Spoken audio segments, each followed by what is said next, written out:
Same rules apply. A 2-minute opening statement each. Then we'll go into questions. And we'll go through some of the same questions that we had before, some new ones for the counselor candidates, and then we'll close again with a 2-minute closing statement. So we'll do this in alphabetical order, and we're going to have a couple mics at this time. So we'll see how this works. But we'll start with Mr. Kumar. Thank you very much, ladies and gentlemen. Thank you for having me this evening. I appreciate being here, and it was an honor and a privilege to serve you as your councilman over the last 4 years.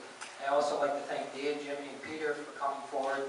Anybody that comes forward for public office needs to be commended, and I'd like to thank them for that and being here this evening. 4 years ago, ladies and gentlemen, when I took office in 2012, as reported by the city manager, the city was facing financial bankruptcy.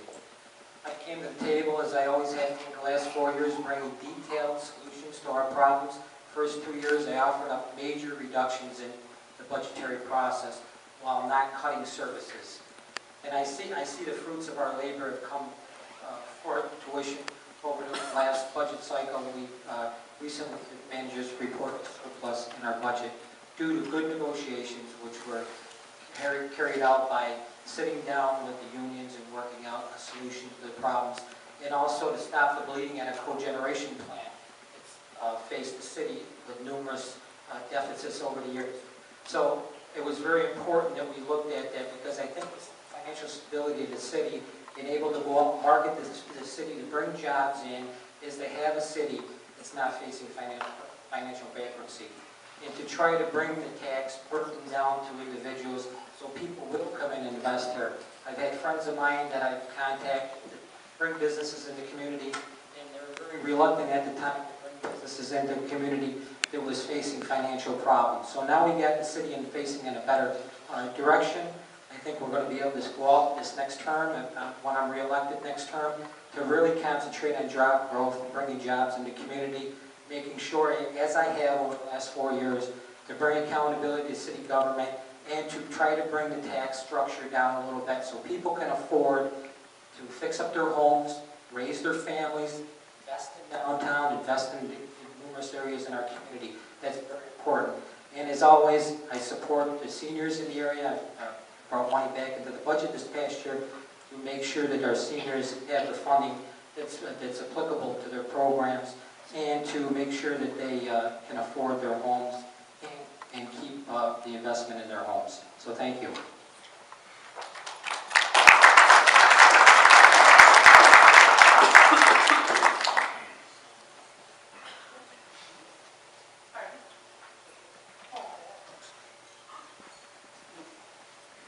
Hi everybody, can you hear me? Yeah. Good evening, and thank you for being here. Thank you to Ignite for hosting this. Thank you to the Hilton Garden Inn. And most of all, thank you to Robert Harding. I don't want to stand in front of you, Robert.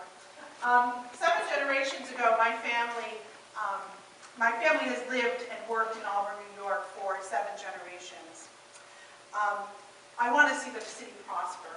I believe my experience has adequately prepared me for a job as a city councilor at City Hall.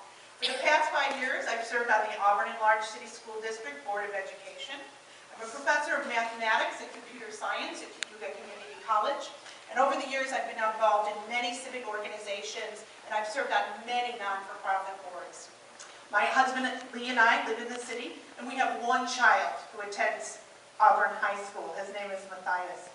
The other day, I was just saying that I got into running for office because my son Matthias was at Casey Park School, and we had an experience there that compelled me to run for Auburn City Council. And then last week we went to college night. So the time does fly, living here in Auburn, New York. So I want to see Auburn be a place where our children can live and prosper. I want our grandchildren to be here to live and prosper. I want to contribute to a council that can move our city forward through economic development and not by hindering it.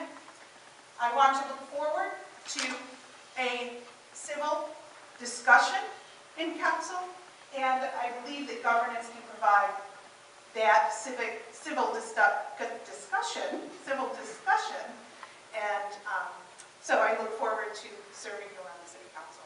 Thank you.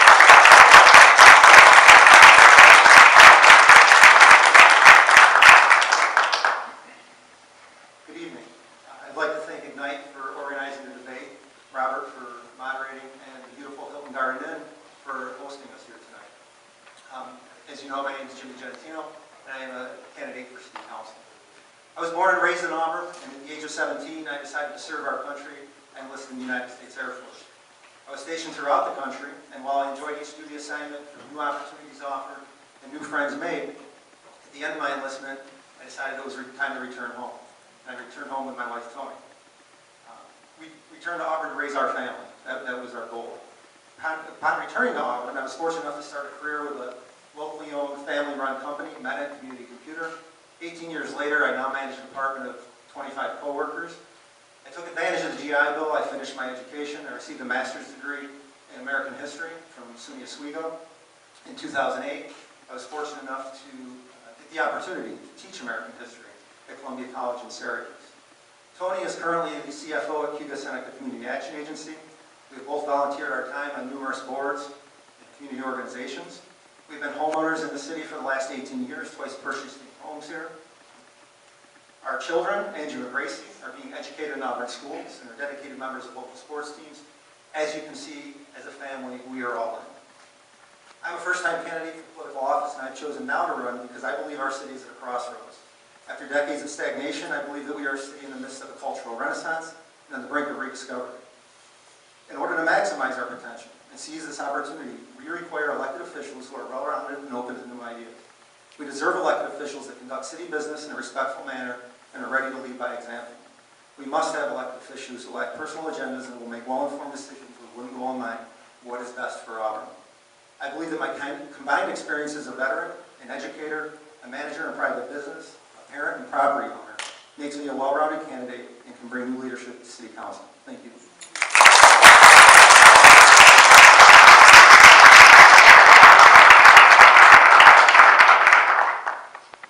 Okay, I'm Pete Ruzicka. I'm a current city incumbent councilor.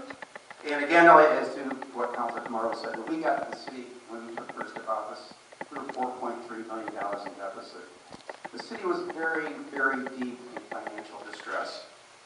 What we did in 2 years is turn that around to a surplus of, for the first time in 6 years, of $317,000, which wasn't an insignificant challenge. Wasn't an insignificant challenge. We moved the city's finances over $4.6 million in 2 years, while keeping the property tax cap at 1.5% for both years. So we achieved an affordable growth in our tax levy, as well as fiscal soundness and responsibility. We steered the ship in the right direction. Now, as a profession, I'm a mechanical design engineer, and my forte is problem solving and understanding solutions. What we did is took our skill sets and combined them. We looked for solutions. We looked for sound solutions, financially sound solutions, that led to this turnaround of the city. Now, one of the decisions we made was to lift the sales tax on gasoline. Now, because of market conditions and how they are highly competitive, the pricing change for the consumers wasn't there. So by adding this, that provided the sales tax spike that we've seen continue to this year and led to a surplus, because this was the first year that we had that cap lifted. And this is the results. That was what led to our positive sales tax growth this year. So we made the right decisions. We have the fiscal responsibility. Myself and Councilor Camardo and our mayor candidate, we are the team that you need. Thank you.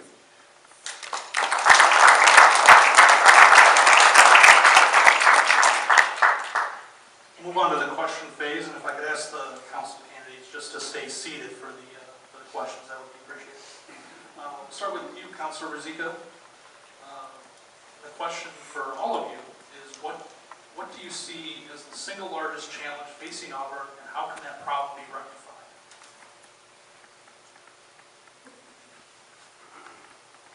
By far, the single largest challenge facing the city is jobs. We need a balance of jobs, not just in this hospitality, and it needs a balance of professional jobs.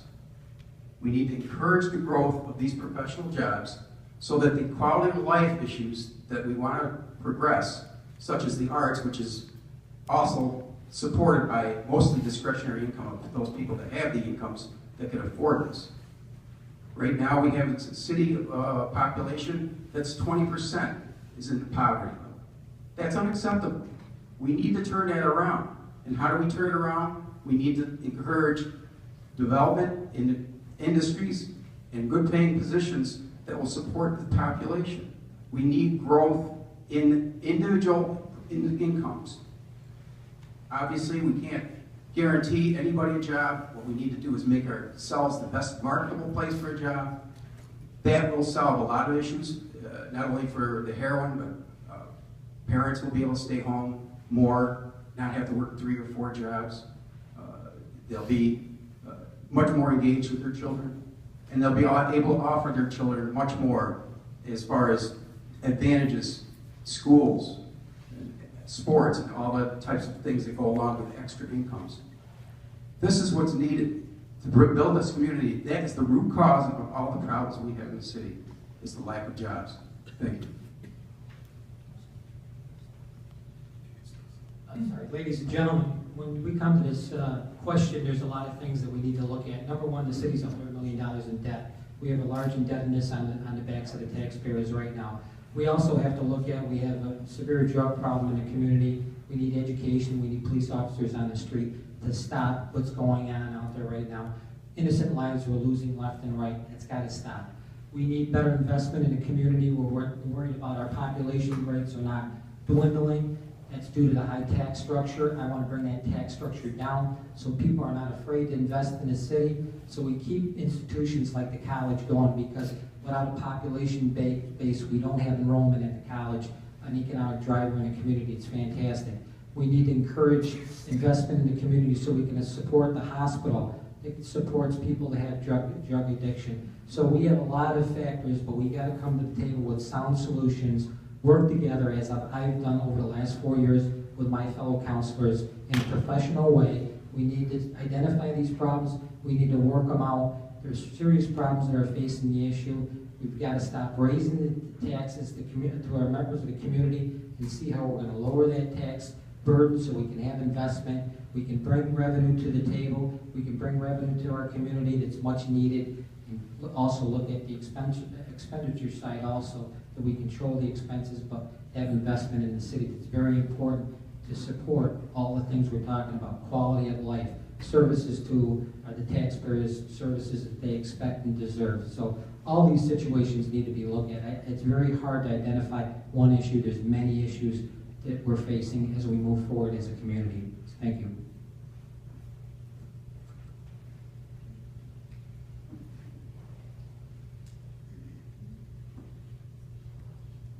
You know, to identify one problem, and I know it's necessary to ask that question, but I think all of the issues that face us are interrelated, and they feed off of each other, so it's difficult to pick one problem, but I think I would pick job creation and retention. You know, as I mentioned, I moved back here 18 years ago. I was very fortunate to find a good paying job with a very reputable company that's been around for a long time. I'm thankful for that. But job creation and retention is important. I think it has a ripple effect on everything else. It affects quality of life. It obviously expands the tax base. Hopefully it slows down the brain drain that we talk about so often, keeping our young people here because they have so much to contribute to our community. We have witnessed success in downtown redevelopment. Often I hear that we should refocus our energies away from downtown, and I disagree with that. I think we should take that successful approach that we've seen downtown and focus it on job creation. And I think if we did that, we'd see the same types of success. And I do agree that we do need more high-paying jobs, career-oriented jobs, but hospitality and service jobs are important too. I think they give people who are unemployed a sense of purpose, something to get up for every day, to go to work, and they do serve a purpose in our community. Thank you. Hi. Before I answer the question, I just want to say that when I came back to Auburn and was a young school teacher, in the summers, I waited tables at the Springside Inn, and I bartended, and I worked at the Pioneer Restaurant, and I made a boatload of money. So I disagree that service jobs cannot provide for our community. And any job that we do is, any good job that we do, if we work hard, it's important. I think that I have to agree with the people who spoke before I did. Job creation is very important, and quality of life. We want our young people to have the ability to come back. We want to attract our young families here. And quality of life can attract our empty nesters back. In the last 2 years, my backyard neighbors are people who retired back home. They moved back to central New York, and they're thriving.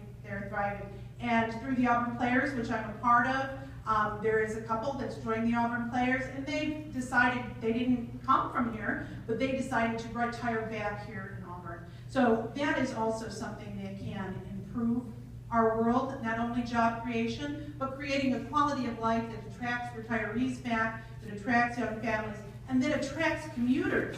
Let's not forget that we are right in between Syracuse and Rochester, and there are plenty of families that want to live in a great town with great schools and commute to Rochester or commute to Syracuse. So there are lots of ways for job creation, quality of life, to increase our taxpayer base, to get our families to come back here. Quality of life, education, arts, nightlife, the development of natural green space, those are all things that are considered good quality of life, and that can attract people here. So our worst job is, or our hardest job is job creation, but I think we're on the right path for quality of life.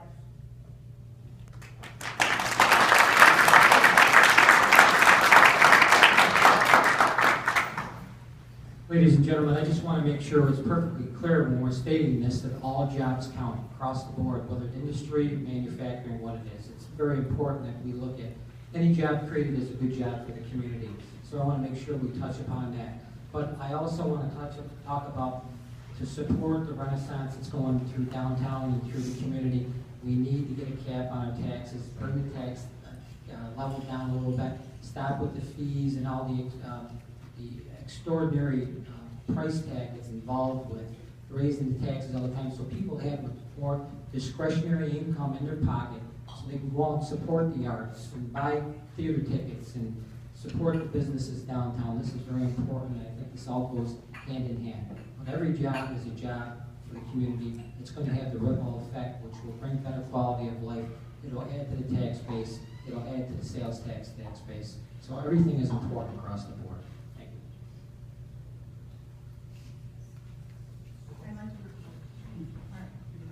Either one. One way to reduce the tax burden is to have more people share in the tax burden. It isn't always, let's just cut taxes and fees at all costs, but if more people move to our area, we have a reason for people to come in, to live in the city and pay taxes here, then we have reduced the tax base. We also are competing with our neighboring communities, again, for lifestyle. If we can bring people here to live, then we share the tax burden.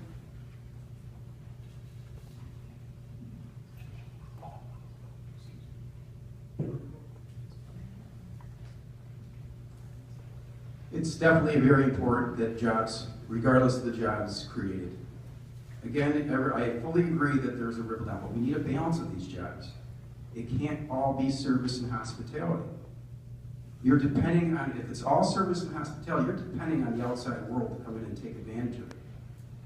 So I think a lot of that needs to be homegrown. We need jobs, decent jobs, all through the city. We're not going to grow a tax base and attract people right now when we see our population's declining right now because of our taxes. We've got 17 tax challenges based on assessment in the city. Most of these are businesses. If they can't make the bottom line because the taxes are too high, then there's a problem. They're putting the jobs at risk. We've got to fix the tax problem. Thank you.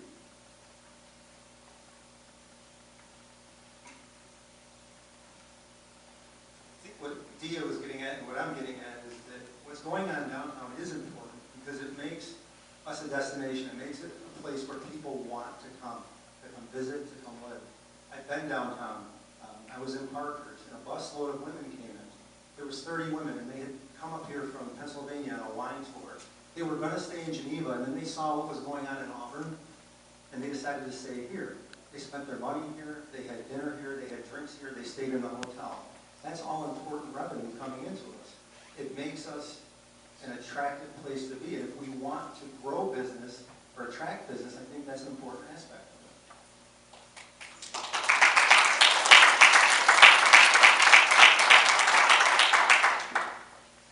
The next question deals with consolidation and merging services. Do you think there are opportunities for the city to consolidate services with the county or any other municipalities? If so, can you name any specific services you would consider consolidating or sharing? Start down.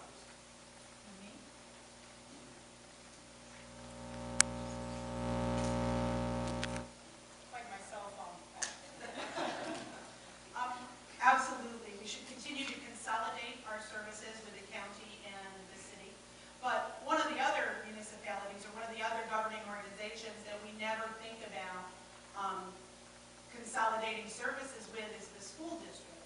The school district provides, or is a big part of our tax burden.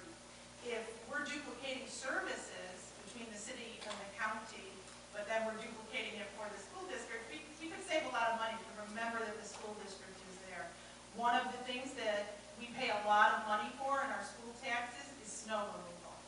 If there was some way to look at a joint venture just in snow removal at Auburn High School, that would be huge.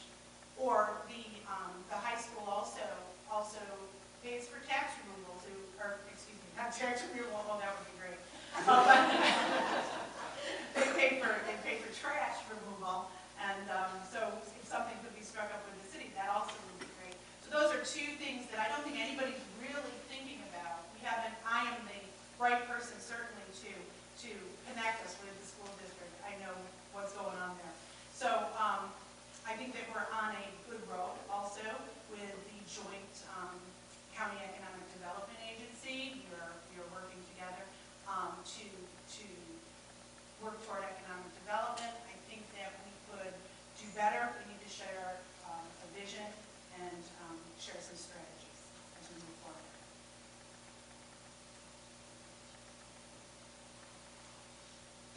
Dia mentioned CEDA, Cuba Economic Development Agency. I think that's a perfect example of how several organizations can come together and work for one common goal. And I think that we could look at their example and use that. Yes, I think we should look at opportunities between the city, county, and school district and consolidation. Some examples, the current plan for the city-county garage, I think that's a good first step. There are some plans for a joint public safety building. I think that's a second great step. And then we could look at maybe how we reduce costs of things like insurance, things of that nature. But we have to have open, honest, forthright conversations. And it's something that's going to take a lot of effort on all sides.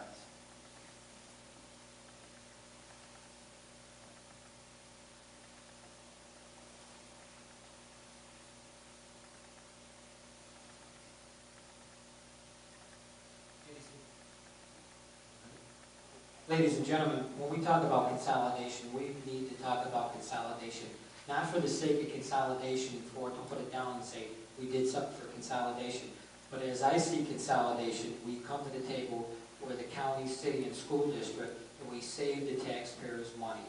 I proposed this past year that we sit down with like department heads, we take the police chief, and the sheriff, the treasurer, and the county treasurer, we sit those department heads down and we say, okay, I want you to come back to the table and tell us, how can you send out tax bills more efficiently so both municipalities save money, the school district too? How do we save money plowing roads? Both department heads sitting together finding this out. How do we save money by doing fingerprinting for the sheriff's department and the Auburn Police Department? Because eventually, we're going to be forced to do this. It's something that we're not going to talk about, but it's something that we're going to have to look at as we go ahead and as we try to save money for the taxpayers.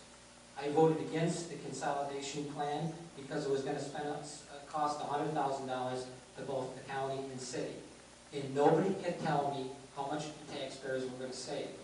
I didn't think that was in the best interest of taxpayers, and I didn't support it, as I always look at what's best for the taxpayers as we move forward.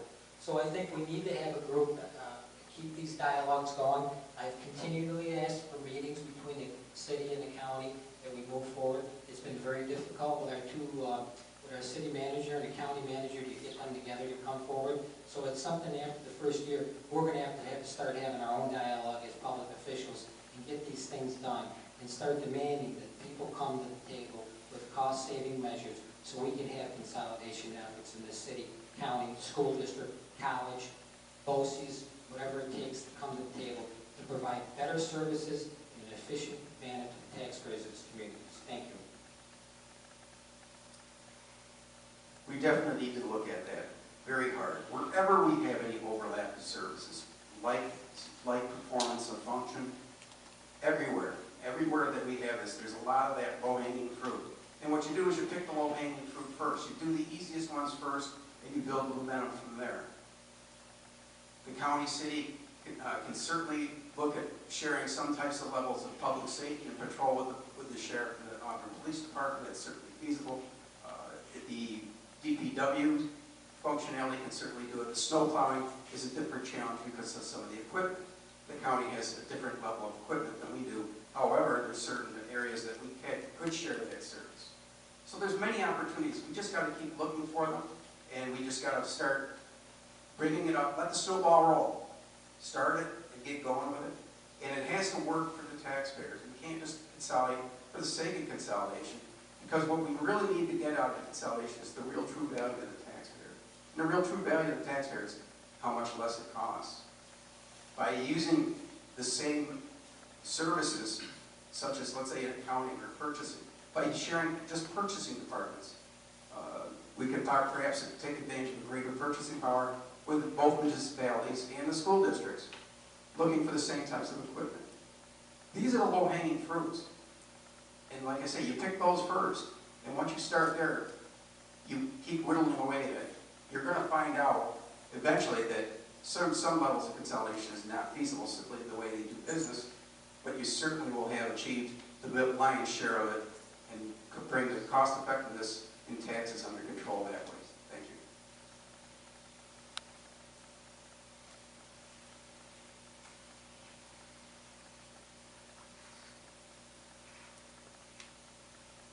Shift to this question. This question was asked during the mayoral debate just a little while ago. What would you do to help incentivize our local businesses to become more environmentally friendly? Councilor Ezekiel Wilson. Certainly. Right now, we put in the plans that we have curbside recycling. I mean, obviously, not every industry can take advantage of this, but we also should encourage green use of packaging materials. What they send their packaging materials, their products out in packaging materials, if it's easily recycled, that's a win. The other thing is about manufacturing. If you make it out of manufactured goods, out of particles or pieces that are easily recycled, that helps the stream all the way down. This has been the industry leading for the number of years of design for manufacture, design for recycling. This is why everything, including your TV cases, now have a plastics emblem on it that's plastics. It identifies what's recyclable. All the consumer goods now are being targeted to be ultimately recyclable. So this is being led by businesses and championed by businesses long before this was ever even talked about here at this level. We have local businesses that use certain products, a couple of plastics manufacturers. They use regrind. A lot of plastics are recycled and called regrind and used them for lower quality products like blow molded bottles, things like this. So they are leading the edge. We may not know it, but they are leading the edge on recycling because it affects their bottom line. If they can lower the material costs and their delivery, make their packaging costs less, they're going to do it. And the way they do it is it's recyclable. Thank you. I think when you look at this subject matter, you have to involve your state and federal officials in this also, because it comes to how a manufacturer can become more green in providing power to their facility, as we have throughout the city as a local level, as we have in the city, we have hydro plants along the outlet. I think it's important that we partner with manufacturing base. I'd like to see it eventually, the North Division Street dam be partnered with the Bombardier plant, provide green energy to that facility so we can provide jobs to the area, and maybe if we divide it up, we'd have many manufacturers in that facility, but we'd be able to partner with a green facility as bringing hydro power, something that the city was built with 100 years ago. Great success of the city of Auburn was built on the hydropower in the city. Green energy that we need to go back to because there's no emissions and it's very clean and economical for a private industry to go look at. But also, as we talk to our state and federal officials, we got to bring the cost of doing business down. All these regulations that you see across the board and are hampering our state to do business and be effective in the business and be a player in the marketplace out there. So as we move forward, we got to move forward to work with our state and local officials, federal officials, and to make sure that we're building a relationship so that we can enhance green energy in the near future for manufacturers in the local areas. Thank you.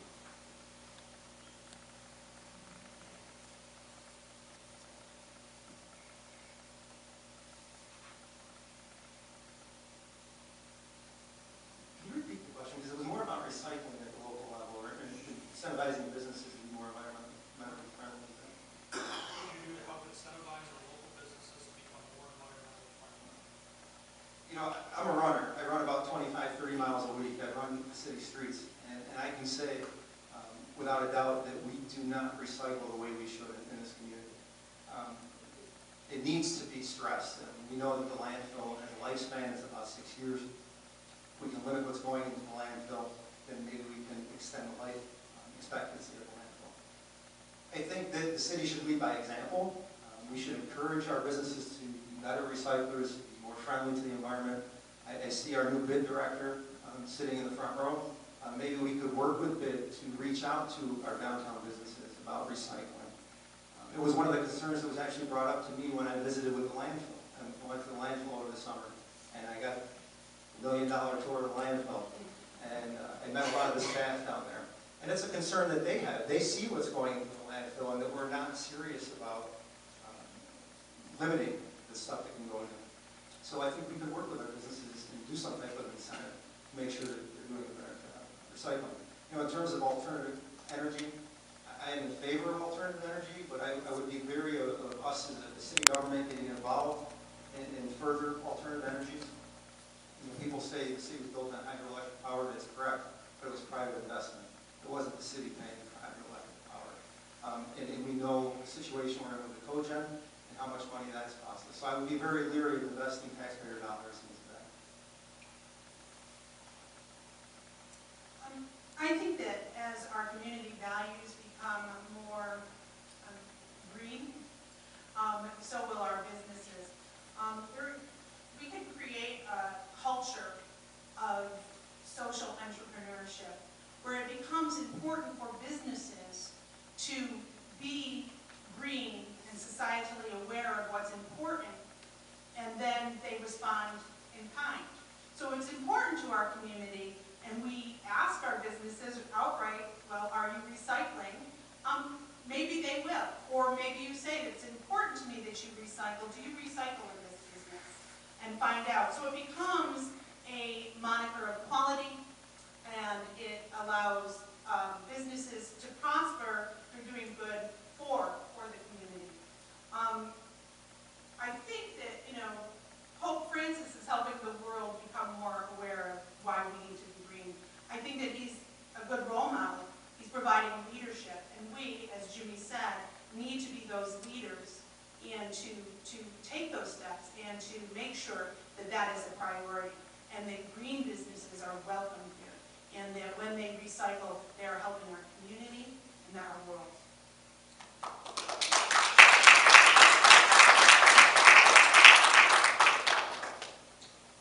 Next question, Jimmy, you brought up the city landfill, so we'll move on to that topic. There has been news that the city landfill is almost at capacity. What will you do to reduce the amount of waste that is sent to the landfill by the city and by residents? Okay, so the question is that what will we do to say that again? What will you do to reduce the amount of waste that is sent to the landfill by the city and by residents? Well, I think that the landfill right now, we have an issue. It's filling up very fast. So we have a current cell that is open that has 6 years of life. We are in a situation where we can move forward with changing the way that we use the landfill and the way that we do curbside pickup and recycling. Or we can try to slow down the cell going up at the landfill. So if we don't slow down what's going into the landfill, we have 6 years. So I think that some of the proposals that are for the city for when that cell is full should be considered. There are three I guess, options. We could outsource all of our services, curbside pickup and the landfill, the tipping of those services. We could build another cell, or we could build a transfer station that would just take and keep our curbside pickup. I think I said all three of the things I think they happen. I think that one of those three options is the way to go. We should go ahead, look at all of those options, and try to make the best option for what is happening in our landfill. I don't think saving space at our landfill solves the problem. I think that what happens if we save space at our landfill, we're just putting this problem onto the next council or the next generation. I think that we need to truly vet all of our options and make a decision. So that's what I think.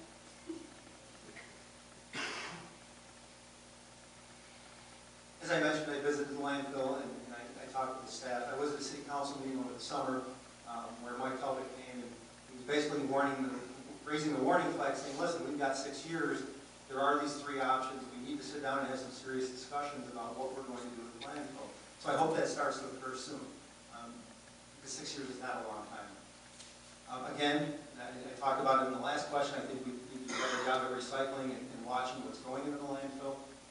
I know that there has been some talk about, possibly limiting the amount of outside trash that comes in. Yes, that would extend the life of the landfill, but then there's a revenue discrepancy there, and how do we make up for that lost revenue? So it's a tightrope that we need to walk. It's an issue that we need to sit down and have some serious conversation about.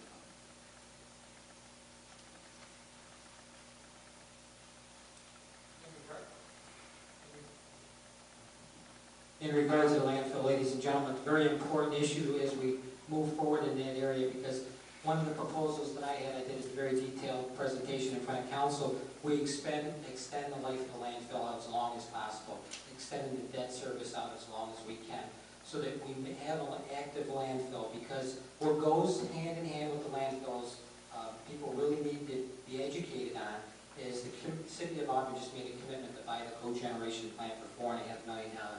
We also have a commitment of $2.5 million back to the general fund because of losses at the cogeneration plant. Now, the cogeneration plant is a plant that was built many, many years ago by the city of Auburn to generate methane, or convert methane from the landfill into electricity. We need as much garbage going into that landfill over a long extended period as we can, so we can pay down that debt. So if we close the landfill in 6 years, the methane is starting to drop off after that point. How are we going to pay for this large amount of money that we owe to such a bad project? So we have to look at how we're going to pay for that, how we're going to provide a service to the taxpayers of the community by not forcing them to go out and hire an outside contractor to come in and pick up your garbage. So all those things that need to be on the table. The residents of the city of Auburn paid many, many years for our landfill for the service to be picked up by curbside pickup. Nobody's told me the cost of setting up a transfer station, sending trash to Seneca Meadows. All these are unknown costs to the taxpayers of the community. We've got to make sure that we can pay out the cogeneration plant, repay the debt to the general fund, provide services to the people of this community who paid for the landfill and expects a curbside pickup, and protect the jobs from the guys that pick up the garbage. Because if they're not out there picking up curbside pickup, they're going to lose their jobs. So very important, all these things play into, we look at all these different scenarios as we move ahead. It's just not as easy as saying we're going to close it in a few years. We got to make sure we're making the right decision as long as we can preserve the taxpayers' interest as much as we can. So thank you. One of the largest parts of the intake of that landfill is what's called C&D, or construction demolition debris. This is a very inert material. This is the rocks and the stones and the dirt. It does not change or convert or become broken down biologically into methane gas. So by limiting the amount of C&D, perhaps even taking the C&D and having that direct haul to an alternate landfill such as Seneca Metals. We need to look at every option, and one option that hasn't even been brought up is direct haul from the trucks to a different alternate landfill site such as Seneca Metals. Rather than sitting there handling it twice with the touch labor of dumping it off and loading it back onto a truck, we direct haul it with the trucks directly to the Seneca Metals and offload it. This will tie up some additional trucks, but you handle it once. You don't have to sit there and stack it, move it around. So an investment in some additional equipment may help at that point in time. We need to look at every option, and the only way we're ever looking at each one of these options, we need to start planning. And we've got to start planning now. Every option needs to be looked at, and a cost-benefit analysis needs to be done. And whatever yields the best cost-benefit to the taxpayers is the direction to go. Thank you. Yes.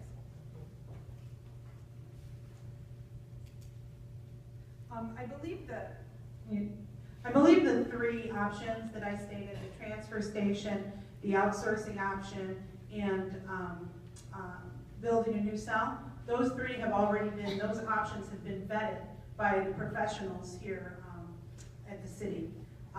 I do want to say that I didn't say which option I preferred. The outsourcing option, though, I do want to say that I'm hesitant of, because one of my priorities is certainly to value our workforce and preserve the jobs that already exist. I was, as was Jimmy, we were both endorsed by the Cuba Labor Council, by the Firefighters Union, and by the Auburn Police. So our city workforce is something that is very important to the both of us. And so if the city workforce is going to be affected, I think that we would consider that very carefully.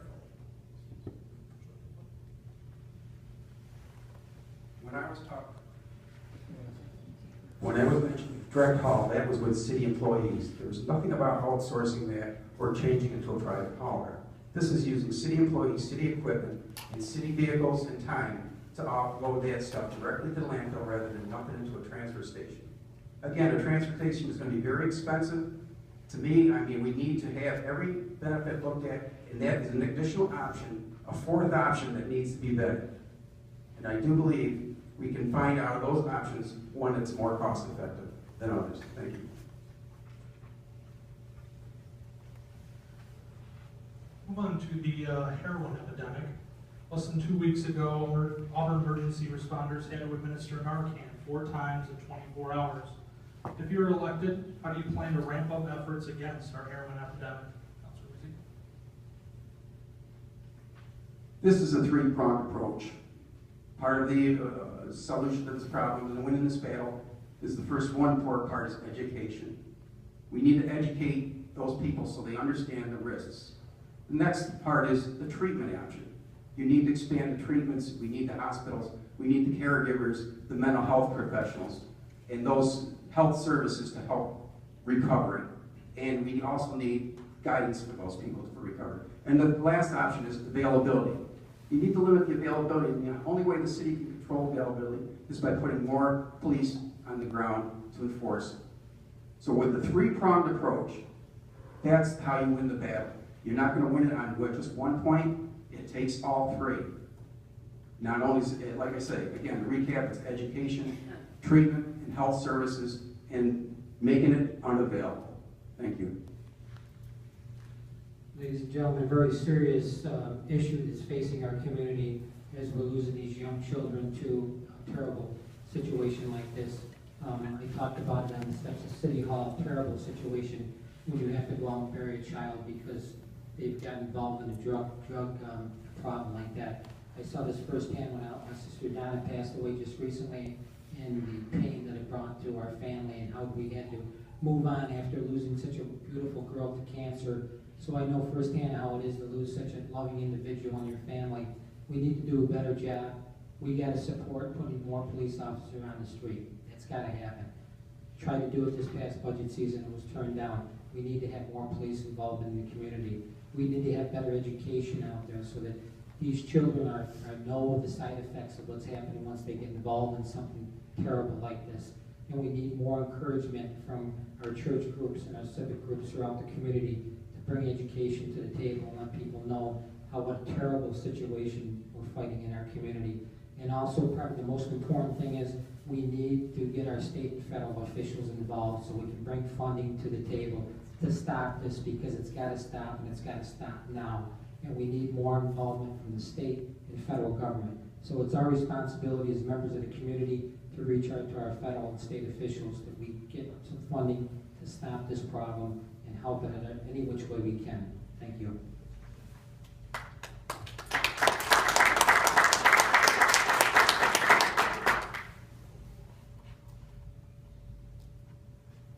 You know, as a parent of a 15-year-old and 12-year-old, the heroin epidemic is a serious concern.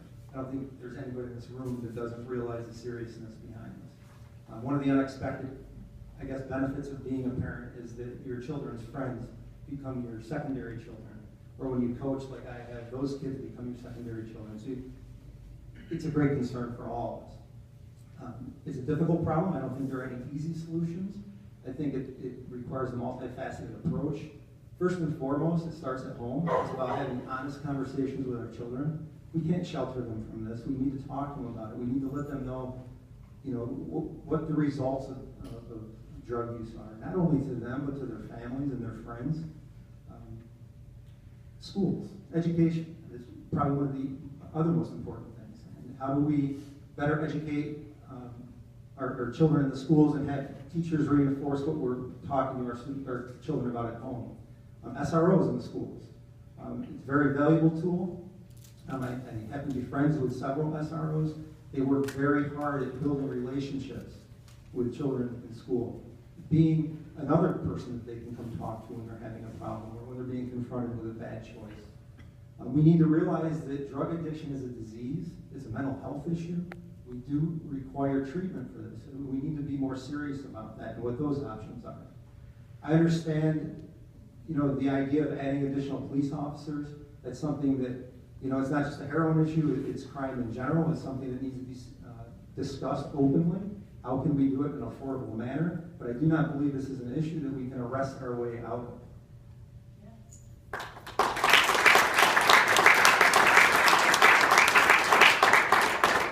I have to agree. This is a heart-wrenching issue. To see our 20-somethings die well before their time, it is just heartbreaking. It affects everyone in the community because we're all so connected. I do believe that education, services, and more police can help us. I have to go back to this idea that Jimmy just brought up, and that's the SRO program. A few years ago, the SRO program was cut. Those are our officers in the school. They are not just police officers in the school. They are not just there to provide security. They are there as yes, to provide some security, but they are there as educators, and they are there doing community policing. They are building relationships with our young people, and they are becoming the support system for our young people. They know who they are, and it's somebody for them to go to if they have questions. And as educators, they can help to make our children, or to help our children, nobody can make our children, but to help our children make better choices. And they're there to help educate families as to where to get services. So yes, more police officers, but let's make them SROs. Drug dealers are like feral cats. Okay, if you chase one out, there's only going to be one to fill in. The solution is not to chase out the providers. The solution is to make sure that they lose business. So what we need to do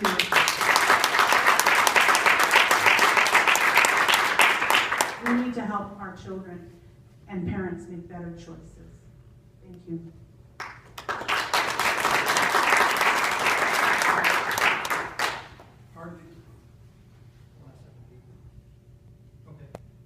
part of the issue is, and it really all starts at home, the family element needs to be strong in order for this to have work. People need strong parental guidance, strong parental role models, and that's what we're losing.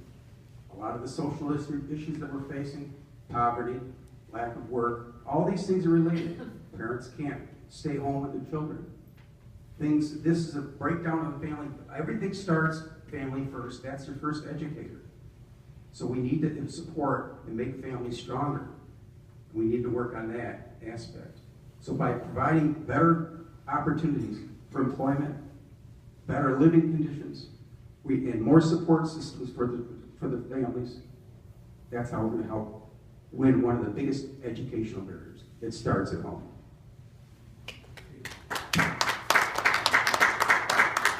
I had the opportunity to meet with Sheriff Gould, and Sheriff Gould has said that we need to get the drugs off the street. We need more enforcement out there on the street, because if it's taken off the street, they don't have the opportunity to be introduced to the drug and have those types of problems. So I fully support more police officers on the street to take it off the street so it's not out there for consumption to these young individuals. So thank you.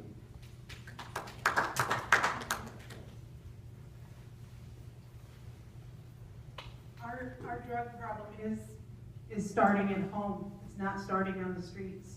Our children are being overprescribed. So education to make good choices. These are not street kids. These are middle class kids who are being addicted because the drug choices that they're given. They're overprescribed for sports injuries. They are taking the prescription pills that are left over in the medicine cabinet. This is pretty much known. This particular drug epidemic is happening in the homes. It's not starting in the streets. So I think that educating our parents and our children to make better choices is really, really the way to go there. And if we can do it through our SROs, then that's the way we should go.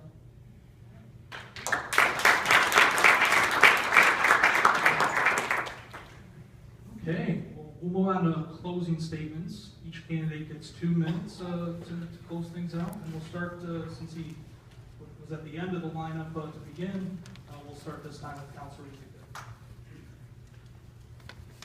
I feel that I make the best candidate because I am a free thinker. I'm an independent thinker. As a trained engineer, I've used data and hard facts. I don't base my decisions on politics or what is good for special interest, merely what is the best solution in interest of the taxpayers.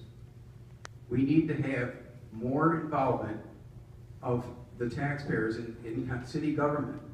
I would like to see the city council chambers filled with people interested in their city government. Typically, they don't pay attention to city government until it affects them, and by then it's too late. They need to be involved right out of the box. They need to understand what's going on in city government, and the only way we can do it is we got to make it more accessible. We have problems right now. I've heard several complaints about the online video service that we have. Bad sound quality, bad picture quality. All this is a part of the issues that we need to address as far as open transparency. But again, we need to have more involvement with people at the city level. They need to show interest in their city government because that's who's representing them. And in order for them to get there and understand the issues that are going on and have input into them before it's too late, they need to be awake and involved. Thank you.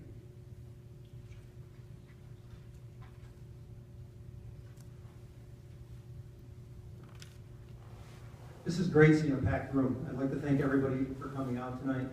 This is part of the democratic process. Being a history professor of American history, this makes my heart smile. Thanks for being here. Every election cycle, I inevitably receive a knock on the door by someone running for office. And they usually make the statement, we need to bring our young people back. I agree with them, and my story is proof that with hard work and determination, that is possible. 18 years ago, at the conclusion of my military service, my wife Tony and I decided to make Auburn our home, the place where we would raise our family. In the time we've been back, we've been truly blessed with rewarding careers, a great home, the best family and friends anyone could ask for, and of course, 2 wonderful children, Andrew and Gracie. As a family, we've been fully invested in our community, and now I want to take my commitment to the next level. My decision to run for office was one that I made after much consideration and open conversation with my family. In fact, it was the support of Tony, Andrew, and Gracie that was ultimately my deciding factor. After announcing my candidacy, I hit the ground running. Over the past 5 months, I have made an effort to visit many departments within the city. I've had the opportunity to meet the hardworking men and women who keep our city functioning on a daily basis. I want to thank them for that. I would like to thank the police and fire unions, along with the Cuba Labor Council and CSEA for their endorsements and support. I walked nearly every city street and knocked on thousands of doors. I've had the pleasure of meeting many new people and listening to their concerns. It has been a truly rewarding experience, and I hope to earn their support as well. I will bring the same determination to City Council. I will work just as diligently on the issues that are important to all of us, and together we can lead history's hometown into the future. I ask you to please take time out of your busy day on November 3rd and go and vote. It's your right, you need to exercise it, and I humbly ask you for your support. Thank you.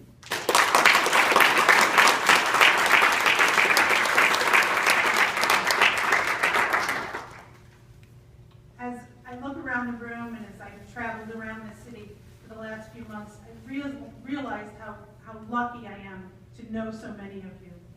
I may know you because I was your math teacher at Auburn High School or at Cuba Community College. Maybe because you went to school with me or with my husband or with one of my sisters. I may know you because we were in an Auburn Players Play together, or I may know you from Spirits. I may know you because we worked at the Adams Foundation Piano Series or were in a choir together. Some of you I know because I worked at the Springside Inn or at the Pioneer Restaurant. And some of you have been my colleagues at Cuba Community College, at Auburn High School, and at Auburn Cable Vision's Relapse. Your children may swim on the swim team with my son, or play on his soccer team, or maybe they're in Boy Scouts together. I may know you because you are an educator or a student in the Auburn School District. I know you because we are Auburnians. The community of Auburn, New York trusted me by electing me to the Auburn Enlarged City School District Board of Education for 2 terms. I am proud of what I have accomplished there. I ask that you trust me again on November 3rd with your vote.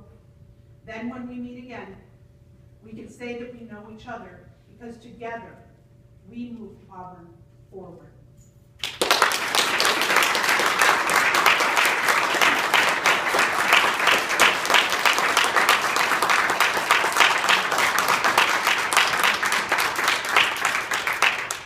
Ladies and gentlemen, thank you for having me this evening. It's been an honor and a privilege to serve you over the last 4 years. I made a commitment 4 years ago that I would spend the city's dollars like they were my own. I never turned my back on that promise. I always came to the table with sound solutions and asked the tough questions. I asked the tough questions to protect the water fund. When the manager and the controller said there was $165,000 in the water fund, I said, no, that's not possible. They went back and found over $1 million in the water fund so that we wouldn't have to raise your water rates. We wouldn't have to put additional burden on you, the taxpayers, and we were able to fix the infrastructure to provide you with safe drinking water in the community. I've always brought sound solutions to the table. I've always looked out for the best interest of the taxpayers, always leaving my political endorsements at the door. And I will continue to do that over the next 4 years. And it was funny, my son, who was a recent graduate of Cornell University, said, Dad, I don't understand it, why you keep talking about you don't want to raise taxes when things keep going up. And I said, John, that's a good question, but until I can look the taxpayer in the eye and say, I've done everything possible, and we either can raise taxes or lower services, that hasn't happened yet. There's still much work to be done. Auburn's doing great, we're moving it forward. I want to continue moving forward, bringing our youth back to the community, giving better opportunities to our seniors and the people who pay taxes and deserve good services affordably and efficiently. So with your support, I ask for your endorsement on November the 3rd by voting me for another term so that we can keep the good progress that we started 4 years ago, moving in a right direction, bringing Auburn back, bringing jobs back, bringing opportunities back, and making Auburn the great city it once was and will continue to be. So thank you very much, folks, for having me this evening.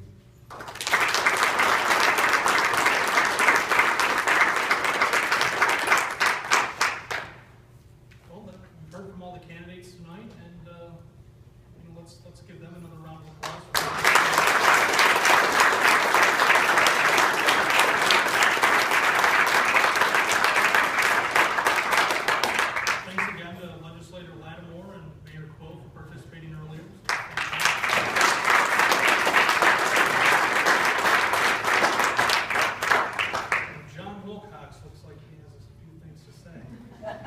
Just call. I'm not going to read as much because it was a lot easier just saying it. First of all, I want to thank everyone for coming out. We appreciate this. Voting is so important to us young professionals. I want to thank Robert Harding, the candidates.